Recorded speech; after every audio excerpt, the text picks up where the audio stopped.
Movie की शुरुआत में हम ग्रू और उसके चेले मिनियंस को देखते हैं जो किसी पैलेस में जाते हैं जहां पार्टी होती है और उसके बाद स्कूल का जो सबसे खतरनाक विलन है उसे अवार्ड दिया जाता है। यही हम मैक्सिम नाम के एक लड़के को देखते हैं जो ग्रू के साथ बचपन में पढ़ता था, लेकिन जब सबसे बड़े विलन को अवार्ड दिया जाता है वो होता है मैक्सिम, क्योंकि वो अब इस शहर का सबसे बड़ा विलन बन चुका है और उसने खुद को सीरम देकर कॉकरोच में ट्रांसफर हो गया है। इसका मकसद था कि लोगों को भी उसी के जैसा बनाने का, लेकिन ग्रू उसे अरेस्ट करने की बात करता है क्योंकि वो AVL का मेंबर है, एंटी विलन लीग, जो ऐसे विलन को पकड़ते हैं। ग्रू सभी को बुला लेता है जिसे मैक्सिम पकड़ा जाता है, लेकिन जाने से पहले मैक्सिम ग्रू को धमकी के साथ चैलेंज देता है कि वो उसके परिवार को और उसे इतनी आसानी से नहीं छोड़ेगा।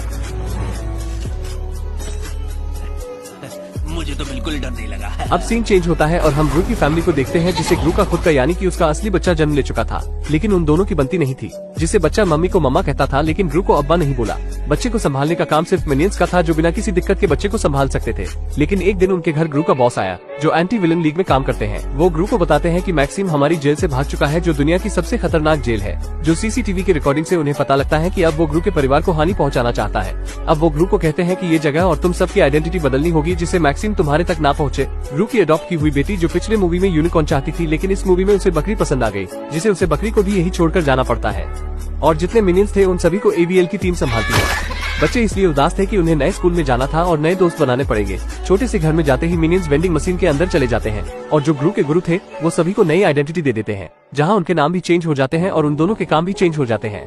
अब मैक्सिम गटर के अंदर आकर सभी कॉकरोच को भड़काता है और साथ में वो किसी बड़े प्रोजेक्ट पर काम भी कर रहे थे। सीन फिर से शिफ्ट होता है मिनियंस पर, जहां उनकी बकलोली चलती ही रहती है। तभी AVL में AVL के डायरेक्टर आते हैं और 5 मिनियंस को आगे आने के लिए कहते हैं जो बनेंगे सुपर मिनियंस, लेकिन कोई आगे नहीं आता जिससे सभी मिनियंस पीछे हो जाते हैं। जो आगे 5 मिनियंस रह जाते हैं वो उनसे बताता है तुम AVL के हाईटेक एजेंट्स बनोगे, जिससे 5 मिनियंस खुश हो जाते हैं। इसके बाद उन्हें एक मशीन में डाला जाता है और जब वो 5 मिनियंस बाहर निकलते हैं तो उन सभी को अलग अलग पावर्स मिलती है। एक है जो काफी ताकतवर है, बिल्कुल हल्क की तरह, और दूसरा जो अपनी आंखों से लेजर निकाल सकता है। तीसरा मिनियन मशीन को बिना तोड़े और खोले निकल जाता है। चौथा इतना खतरनाक है कि वो मशीन को ही खा गया, लगता है इसमें जगरनॉट की आत्मा आ गई है। और 5वां है बिल्कुल सुपरमैन की तरह एक सुपर मिनियन, लेकिन ग्रू और उसकी फैमिली से वहाँ के लोग कभी खुश नहीं रहते थे, जो ग्रू बिल्कुल नहीं चाहता।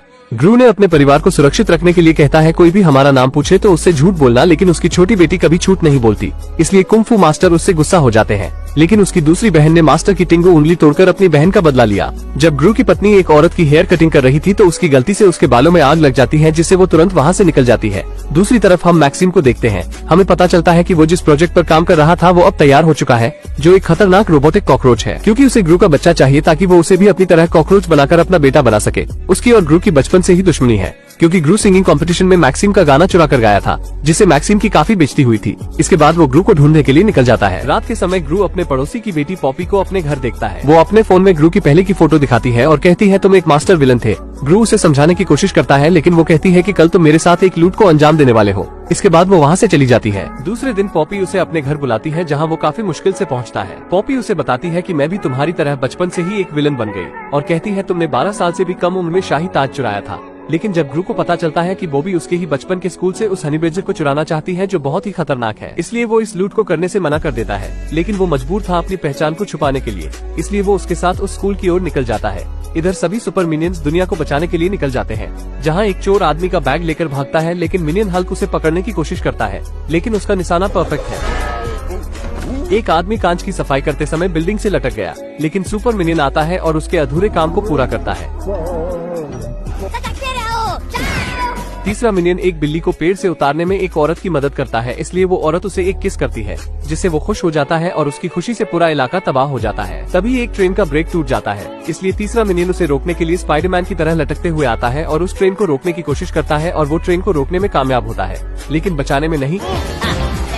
एक टाइम बॉम्ब फटने ही वाला था, लेकिन जगरनॉट की पावर वाला मिनियन आकर उसे खा जाता है, जिससे वो पूरे शहर को बॉम्ब से बचा लेता है, लेकिन कुछ ही देर के लिए।